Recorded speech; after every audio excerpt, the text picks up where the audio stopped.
Goeiemôre aan almal en baie dankie vir die tyd wat julle geneem het om weer hier by ons as gemeente in te skakel deur middel van die internet. Ons sê vir julle werklik baie dankie en is vir ons altyd 'n voorreg om ook net so waar ook al ons is, samekoms kan beleef en stil te kan staan by die woord van die Here. Geliefdes, net een vinnige afkondiging of herinnering is dalk seker bietjie die beter woord. Die 31ste Mei is dit ons jaarlikse bazaar. Almal van julle is meer as welkom. Ons nooi julle vriende, familie, bure, werkskollegas, enigiemand. Kom kuier die dag saam met ons. Dit gaan bietjie meer in die oggend. Gaan meerderheid van die dinge plaasvind, maar julle is meer as welkom en ons sien uit vir al die soetighede en soutighede wat daar is. En geliefdes, indien julle dalk bietjie sal wil uithelp by die pannekoektafel of daar's verskeie plekke, kan julle gerus Linda, ons gemeentebestuurder, kontak. Maar geliefdes, kom ons begin vandag se erediens in absolute afhanklikheid van ons Here en ek begin vir ons deur 'n wotum te lees. Ek het my voete van elke verkeerde pad afgehou, sodat ek gehoorsaam kan wees aan die woord. Van u bepalings het ek nie afgewyk nie, want u het my dit geleer. Hoe aangenaam is u woord, soeter as heuning in die mond. U bevele gee my insig, daarom haat ek elke verkeerde pad. U woord is die lamp wat my die weg wys, die lig op my pad. Amen. Geliefdes, genade en vrede in oorvloed aan elkeen van julle. Dit kom van God die Vader, Jesus Christus die Seun, deur die wonderlike werking van God die Heilige Gees. Kom ons gebruik hierdie geleentheid om saam te bid. Here, soos die wotum wat ek nou net gelees het, u woord is vir ons soos 'n lamp. 'n lamp wat vir ons lig kom skyn in hierdie donker wêreld, wat vir ons 'n weg kom wys. Here, dit is deur die waarheid wat ons van u woord afkry, wat ons tot insig gebring is. En Here, dit is deur die insig wat u woord vir ons gee, wat ons daarna streef om weg te bly van die verkeerde paaie af, om teen dit te staan.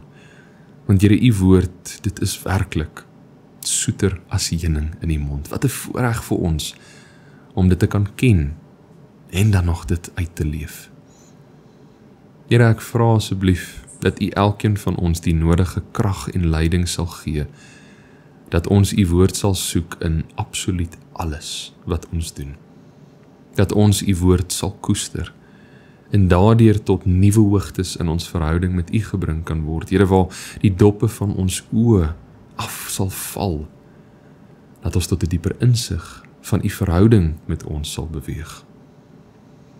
Here, dit is absoluut 'n voorreg vir ons om u woord te kan leer, te kan lees, deel van ons lewens te kan maak en te kan sien hoe u soveel mense geïnspireer het, gelei het, geseën het, gevoed het, en dat ons vandag ook deel daarvan kan vorm. Here, ek vra asseblief wees met elke liewe een wie vandag inskakel deur middel van die internet of by die kerk fisies is. Here, hou elkeen van hulle vas. Here, ons bekommer ook maar oor baie. Ons stres so maklik oor onnodige dinge, maar aan die ander kant ook oor baie moeilike dinge, swaar dinge. Here, help asseblief dat ons altyd net op u gefokus sal bly. Dat ons na u sal kyk. En laat ons weet, Here, maar irrelevant van dit wat rondom ons aangaan, die skaduwees wat ons dalk sien vorm hier voor ons, krake wat op pad is om oop te breek. Here, u is steeds in beheer. U is steeds ons koning, die almagtige, en daarom loof en prys ons u heilige naam. Here, dankie dat ons met vrywilligheid na u toe kan keer. Dat ons met u kan gesels, ons harte kan oopmaak en kan weet, maar u luister. U gee om oor dit wat ons aan u oordra. U wil hê ons moet deel. Here, dankie vir die voorreg om u kind te kan wees. En help asseblief laat ons deur alles wat ons doen sal streef daarna om u kinders te wees. Dat ons uit dankbaarheid sal kan optree vir dit alles wat u vir ons gedoen het en wat u steeds elke dag doen. Here, ons weet en ons erken, U pleit elke dag vir ons by die Vader. Here, dankie vir U genade, U liefde, U opoffering aan die kruis, en seën ons ook so die pad vorentoe. Amen. Geliefdes, ons skriflesing vir vandag, daar gaan wel 'n paar gedeeltes, kort gedeeltetjies wees, waarna ons gaan kyk deur die loop van die erediens. Dit sal op die skerm verskyn, maar ons gaan die erediens afsluit met 2 Timoteus 3, dan gaan ons dan vers 16 en 17 lees. Maar ons tema vir vandag: watter rol speel die Ou Testament in 'n Nuwe Testamentiese wêreld? Is dit enigsins nog noodsaaklik om vandag die Ou Testament te lees, te bestudeer en te gebruik tot 'n dieper verhouding met God? Ek wens eintlik ek kon vir elkeen van julle die geleentheid gee om bietjie daarop te antwoord en uit te brei, maar die internet is nou daarom nog nie so gevorderd nie. Maar kom ons begin eerder by, wat is die Ou Testament? In 'n neutedop, die Ou Testament is 'n samestelling of 'n bundel van religieuse of godsdienstige literatuur, wat behels van klomp verskillende literatuursoorte. Dominee Braam en ek het al van tevore hierna verwys. As voorbeeld, ons kry geskiedenis, ons kry poësie, gedigte en liedere, ons kry wyshede en nog 'n paar ander. En hierdie literatuursoorte is geskryf met God en sy volgelinge, die uitverkore volk, as fokuspunt, voordat Jesus Christus gebore is. So basies kom vertel die Ou Testament vir ons 'n pragtige verhaal van hoe God die heelal en alles geskape het, hoe hy met ons as mens in 'n verhouding ingetree het, en hoe hy sy groter planne vir ons en die heelal kom openbaar. 'n ander manier hoe ons na die Ou Testament kan verwys, hoe ander mense dalk daarna verwys. Dit is die godsdienstige literatuur waarvolgens die Jode leef, tot vandag toe. Dit is die godsdienstige geskrifte binne die Judaïsme of die Judaïstiese godsdiens, wat hulle gebruik, wat hulle toepas, wat hulle as hul waarheid beskou, met 1 of 2 klein veranderinge rakende orde en terminologie in vergelyking met hoe ons na die Ou Testament kyk. Nog 'n vraag om dalk dinge bietjie verder te stir, soos hulle in Engels sal sê. As iemand tot geloof kom en hulle het geen agtergrond rakende wat die Bybel is of Christendom in geheel nie, watter gedeelte van die Bybel dink julle moet hulle eerste lees? Die Ou Testament of die Nuwe Testament? Baie kenners stem ooreen dat die veiliger plek is absoluut dat hulle by die Nuwe Testament moet begin. En die rede daagter is, ons leef in 'n Nuwe Testamentiese wêreld, nie meer volgens die Ou Testament nie. En baie van dit wat in die Ou Testament gebeur het, is nie meer op toepassing van ons verhouding met God nie. As voorbeeld, as iemand wat nuut is tot Christendom en die Bybel begin lees en hulle begin by die Ou Testament, gaan hulle gekonfronteer word met die verskillende offersisteme. Nog 'n hele klompie ander, maar hierdie net as voorbeeld. Hierdie hele proses van die mense het gesondig, daar was 'n skeur wat tussen hulle en God ontstaan het, en op 'n manier moet hulle nou hulle saak voor God regstel, en daardeur was 'n dier geoffer. Hierdie persoon gaan baie maklik dan die afleiding maak, maar ek sondig steeds vandag. So daarom moet dit seker belangrik wees vir my om 'n dier aan die Here te offer. Ek wil tog hê my saak voor die Here moet reg wees. Waar in die Nuwe Testamentiese wêreld daardie gebruik totaal en al iets van die verlede is, dit is iets wat weggeval het, want Jesus Christus het vir ons as offer aan die kruis gesterf, die finale offer. Iemand wat die Ou Testament eerste lees, kan baie maklik vasgevang raak in al die reëls en die regulasies van daardie wêreld, min wetend dat Jesus het ons daarvan verlos. Onthou, in die Ou Testament was daar hierdie konstante stryd onder gelowiges om te kan sien, maar wie kan meer van die wet uitleef? Wie is beter? Wie voldoen aan meer van die voorvereistes? Ek lees vir julle Romeine 7 vers 6, dit sê: maar nou is ons vrygesmaak van die wet, want ons het gesterf en staan nie meer onder die wet waardeur ons gebind was nie. Nou kan ons dien in die nuwe bedeling van die Gees, nie in die ou bedeling van wetsvoorskrifte nie. Daarom is die veiliger vertrekpunt die Nuwe Testament, veral die evangelies vir iemand wie nie tot geloof kom. Want dit is deur Jesus Christus en dit wat hy vir ons op aarde gedoen het, wat ons tot hierdie dieper waarhede gelei is en 'n dieper verhouding met God. En die evangelies dien as getuies vir die wat Jesus geken het, gesien het, wat hy gedoen het, so wat 'n beter plek om te begin as hier. Maar dan, as 'n nuwe gelowige nie by die begin moet begin nie, bedoelende hulle moet nie die Ou Testament lees nie, maar eerder die Nuwe Testament en dan terugwerk. En daar is soveel van die Ou Testament wat vandag nie meer op toepassing is nie, of dalk weggeval het deur dit wat Jesus Christus vir ons kom doen het. En ons moet eintlik versigtig wees vir baie van wat die Ou Testament oordra, dit het om te offer. As ons in 'n Nuwe Testamentiese wêreld leef, totaal en al 'n ander bedeling as destyds. Onthou in die Ou Testament, van die begin af lees ons dat daar 'n skeur tussen ons en God ontstaan het.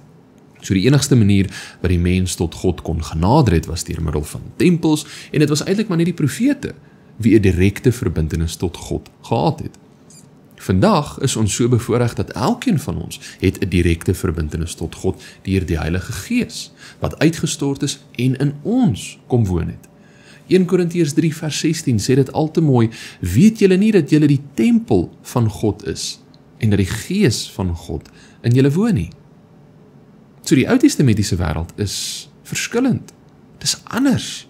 Ons het oorbeweeg in 'n nuwe bedeling deur dit wat Jesus Christus vir ons gedoen het. So geliefdes, as al hierdie stellings waar is, en die Ou Testament is gevul met soveel geslagsregisters, dit is seker een van die grootste uitdagings as dit kom by die Ou Testament lees. Ons is entoesiasties, begin by die begin, by Genesis, en binnekort sit ons agter geslagsregister na geslagsregister. Boonop dit, as vreemde gebruike van destyds, moeilike name. As al hierdie waar is, waarom moet ons dan nog die Ou Testament lees? Sal dit nie net makliker wees om eerder ons Bybel van oud en nuut, maar eenkant ergens in die argief te gaan bære, want die Ou Testament is mos verhale van die ou tye, en eerder maar net 'n Nuwe Testamentiese Bybel kry en op Jesus fokus nie. Wel, geliefdes, al is die Ou Testament hoe uitdagend, al is daar hoeveel slaggate waarin ons kan trap, dinge waarvan ons bewus moet wees, moet ons nooit ons reuns daarop draai nie. En ek wil volgende bietjie tyd spandeer op die vraag: waarom is die Ou Testament steeds uiters belangrik vir ons as Nuwe Testamentiese Christene? En wat gebeur as ons al hoe meer en meer van die Ou Testament begin leer? Nie te veel van die antwoord te vroeg te gee nie, maar ons kom tot 'n dieper insig rakende Jesus, wat hy vir ons gedoen het, God, die Heilige Gees en ons verhouding met God drie-enig. Die eerste punt waarby ek bietjie wil stil staan. Die Ou Testament lê die fondasie neer van wat ons verhouding met God werklik is. Watter verhaal kom dra die Ou Testament oor? Baie kort en kragtig opgesom. Wel, dit kom vertel vir ons dat God het alles geskape, ons as mens ingesluit. En toe was daar 'n sekere verantwoordelikheid aan ons as mens oorgedra om volgens sy wil te leef. Vroeger jare was dit bekend as die 10 gebooie, en dit het toe later gegroei en om en by 613 verskillende wette. Maar die mensdom kon dit nie reg kry nie. Hulle het kort geval van dit wat God van hulle verwag het. Dit is ook een van die redes waarom hierdie 10 gebooie na 613 wette toe verander het. Die mense het daarop begin uitbrei, verander, bygevoeg, om dit vir hulle in 'n sekere sin makliker te maak. Maar dit 'n boodskap vir 'n ander dag. Onthou, God het vir hulle gesê: ek kies julle as my kinders. Dit was nou verwysend na Abraham en sy nageslag, die Jodendom. Ek kies julle. Daarom verwys ons ook na hulle as die uitverkore volk, die volk wie God gekies het. En saam met julle sal ek 'n pad stap. Ek sal julle seën, ek sal julle lei, ek sal julle beskerm. En omdat julle nou my eiendom is, en in hierdie wêreld gesien gaan word as my eiendom, moet julle leef as my kinders. God en die mens het 'n verbond ingetree. Onthou, 'n verbond in die vroeë jare is waar twee partye 'n sekere ooreenkoms ingetree het. En elkeen het gesê, maar ek sal hierdie en hierdie en hierdie na die tafel toe bring, ek beloof om dit na te kom, en die ander party sê weer dieselfde vir wat ook al hulle na die tafel toe bring. Maar die manier wat 'n verbond in die vroeë jare ingetree was, is 'n dier sou in twee gesny word en dit sou op die vloer oopgelê word. En dan sou die partye betrokke tot hierdie verbond deur hierdie dier gestap het. En dit het as simbool gedien vir as ek nie my verantwoordelikhede nakom nie, ek het nou hierdie en daardie belofte gemaak, as ek nie dit doen nie, my rug teen ons verbond draai vir wat ook al rede, dan kan dieselfde maar met my gebeur as wat met hierdie dier gebeur het. So as een 'n verbond verbreek het, was die straf daarvan en sy verdiende loon, klemval op die verdiende loon, die dood. En geliefdes, die mens het keer op keer op keer hulle verbond met God verbreek. 'n Ander manier om daarna te kyk, hulle het hulle verhouding met God verbreek. Hulle was nie gehoorsaam aan hom nie. So, hulle verdiende loon was die dood. Maar hulle het dit nie ontvang nie. Inteendeel, is daar vir hulle beloof, maar 'n verlosser sal kom, wie hierdie straf, hierdie dood, op homself sal neem. Dit is Jesus Christus, wat ons in die Nuwe Testament van lees. Sonder die Ou Testament en die konteks wat dit vir ons kom gee, sal ons nooit ten volle verstaan waarom Jesus vir ons aan die kruis gesterf het nie.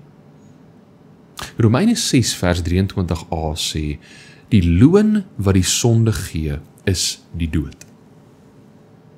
Waarom? Geliefdes, waarom is die loon van sonde spesifiek die dood? Sonder die konteks van die Ou Testament gaan ons werklik sukkel om hierdie ten volle te kan antwoord. Die loon van die sonde is die dood, want om te sondig was gesien as die mens verbreek die verbond wat hulle met God ingetree het. Die mens wat wegdraai van God, hulle verhouding met God kom verbreek, en die straf daarvan is die dood, soos wat die Ou Testament vir ons uitlig, soos die gebruik van destyds was.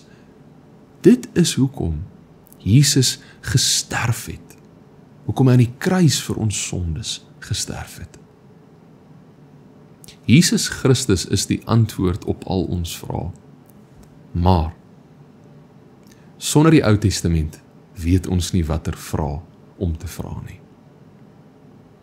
Die tweede punt waarom die Ou Testament so belangrik is, dit bevat profeseë van die Messias, van Jesus Christus. As voorbeeld net 'n paar vlugtelik na te verwys. Jesaja 53, 'n teks wat ek 'n paar weke terug oor gepreek het, en geliefdes, ek moedig julle aan, gaan lees dit gerus weer. Dit handel oor Jesus. Micha 5 bevat 'n profesie wat handel oor Jesus. Genesis 3 vers 15, baie bekende vers, dit sê die volgende: ek stel vyandskap tussen jou en die vrou. Hier is verwys dit nou na die slang en Eva. Tussen jou nageslag en haar nageslag. Haar nageslag sal jou kop vermorsel en jy sal hom in die hakskeen byt. Geliefdes, wie dink julle is hierdie persoon wat hierdie gedeelte van praat, wie die slang se kop sal vermorsel? Jesus Christus. Die eerste boek in die Bybel profeteer klaar oor ons verlosser. Kenners beweer dat daar meer as 300 verskillende profesieë is wat na Jesus verwys. Waarom is dit vir ons belangrik vandag om te weet, maar die Ou Testament bevat soveel profesieë van ons verlosser, dat hy sal kom, wat hy gaan doen, dat hy sal sterf? Want dit kom maak die Bybel waardig. En dit kom gee vir ons duidelikheid, nee, sekerheid, dat dit wat Jesus gedoen het, nie net per toeval plaasgevind het nie, maar deel is van 'n groter plan wat God aan ons kom openbaar. Dat die gebeure van die Ou Testament die fondasie neergelê het vir Jesus en dat hy nou daarop verder gebou het. En om dit te kan aanskou, hoe al hierdie verskillende beloftes en profesieë van honderde, nie duisende jare terug waar geword het, is, geliefdes, dit is merkwaardig, dit is inspirerend, dit is aangrypend. Dit kom ondersteun dat die woord van God die waarheid is.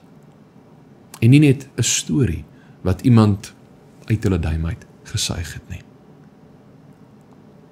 Die derde punt waarom ons nog die Ou Testament moet lees. Dit kom openbaar God se karakter aan ons. Baie gelowiges vandag verwys na die Ou Testament as meestal swaar, donker, mismoedig, gevul met hoeveel ellende. En God is so donker en sy arme kinders kon absoluut niks in sy oë reg doen nie en God wil hulle net konstant straf. Dis 'n moeilike gedeelte om deur te lees. Die goue kalf, die mense wat teen God gedraai het, nadat hy hulle bevry het hulle juwele gaan smelt en hulle het 'n afgod gemaak en begin aanbid. God het hulle daarvan vergewe. Ja, God was ongelukkig te verstane en Moses het uitgeroep na God toe, maar steeds is dit 'n voorbeeld van God se vergifnis en sy genade wat deurskyn. Dawid en Batseba. Dawid wat Batseba se man Uria heel voor in sy weermag gesit het, sodat hy sou doodgaan. God het hom ook vergewe en toe 'n baie lang pad saam met Dawid gestap. Koning Manasse, 'n koning van Juda, wat aaklige goed gedoen het en ver van God afgeleef het. Hy was later gevangene geneem en hy het berou oor sy keuses, sy optredes. God het hom vergewe en sy koninkryk herstel. Die Israeliete in die woestyn, wat rondgeswerf het en gekla het oor hulle omstandighede. God het hulle nie verlaat nie. Hy het hulle bygestaan, hulle versorg en ook so gehelp tot hulle die beloofde land ingevaar het. Hierdie is maar net 'n paar voorbeelde in die Ou Testament. God se genade en sy liefde kom skyn eintlik so duidelik in die Ou Testament.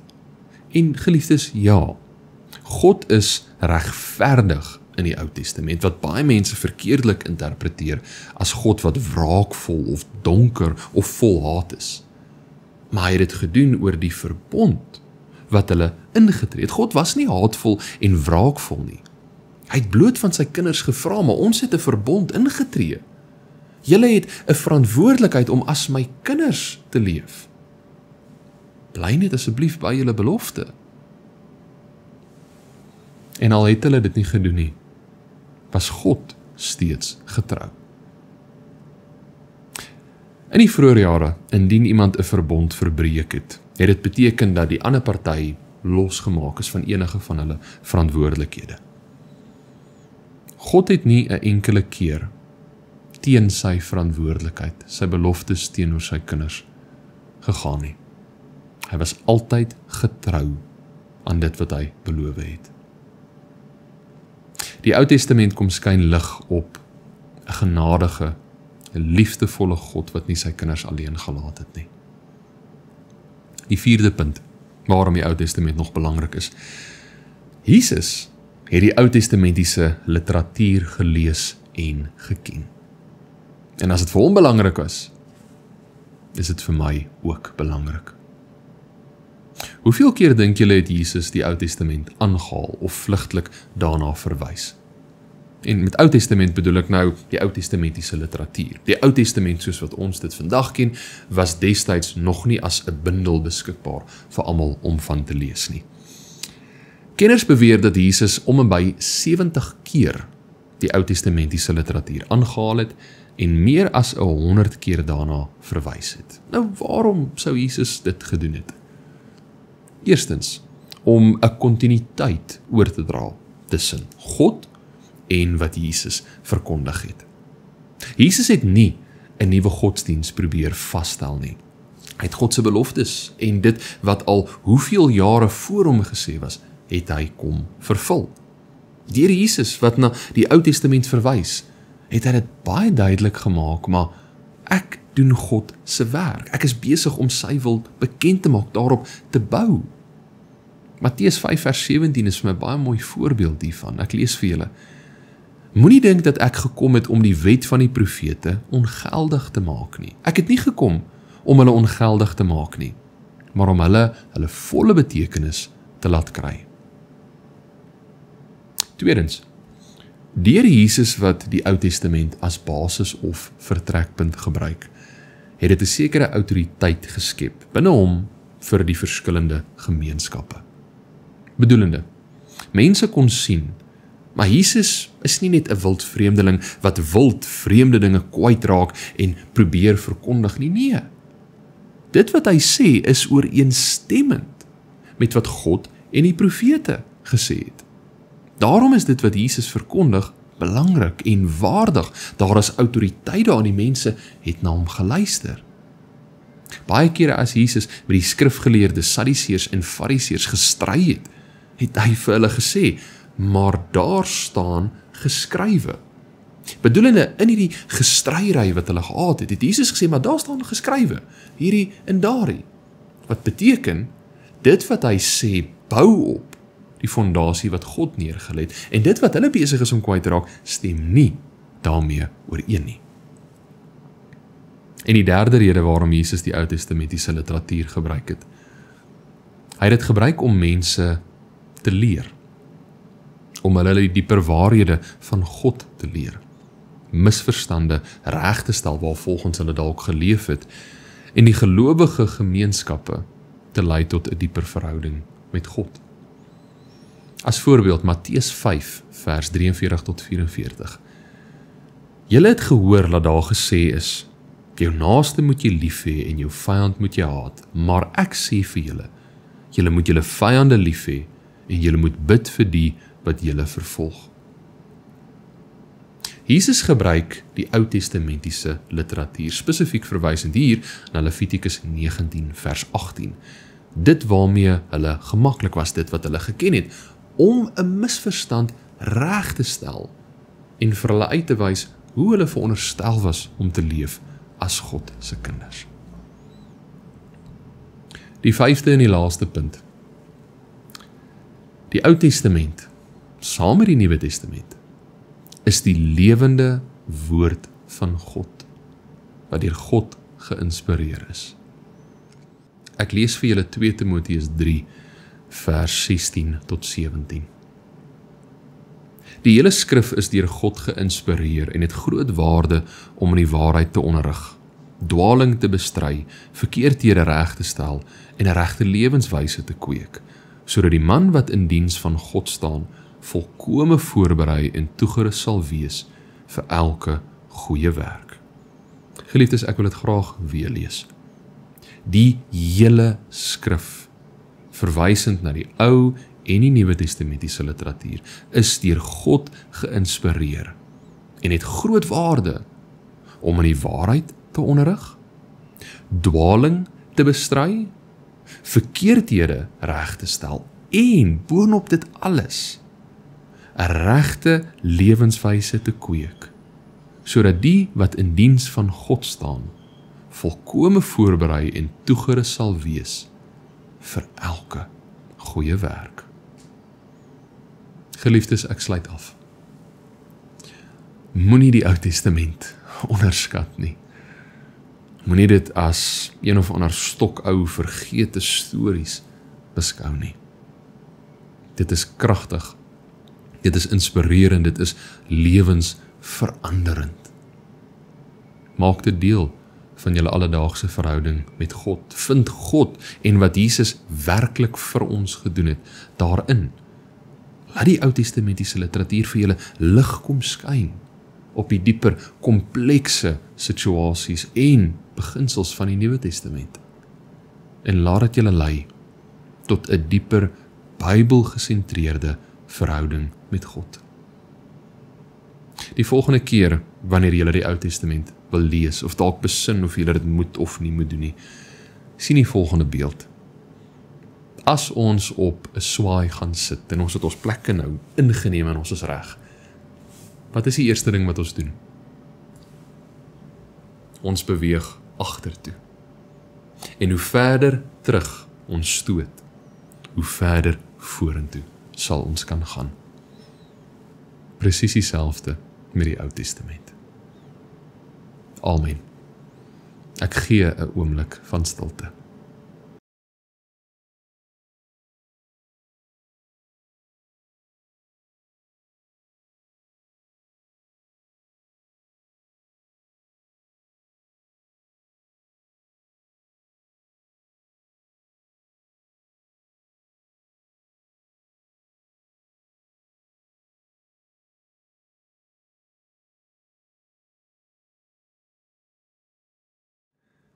Here, dankie vir u woord. En u woord beteken die Ou en die Nuwe Testament.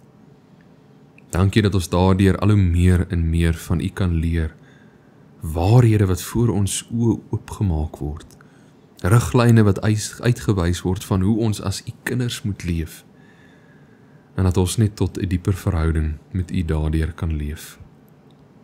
Help asseblief, laat ons die Ou en die Nuwe Testamentiese literatuur deel van ons lewens maak. Dat ons die waarde sal kan sien van om die Bybel as geheel te lees. Here, soveel gelowiges vandag leef afgesonder tot u woord. Verkies eerder om iemand anders se woorde daarvan te lees. Help asseblief, laat ons weer terug sal gaan na die basis, na u lewende woord. Dit wat kom inspireer, dat ons dit sal koester in alles wat ons doen. Here, maak ons harte en ons oë oop, gee vir ons 'n gewilligheid, 'n honger vir u woord, en laat ons u daarin meer sal kan raak sien. Amen. Geliefdes, ontvang die seën van die Here. Die genade van ons Here Jesus Christus en die liefde van God ons Vader en die teenwoordigheid van die Heilige Gees wat ons sal lei om sy waarhede in sy woord raak te sien, sal met elkeen van julle wees tot in lengte van dae. Amen.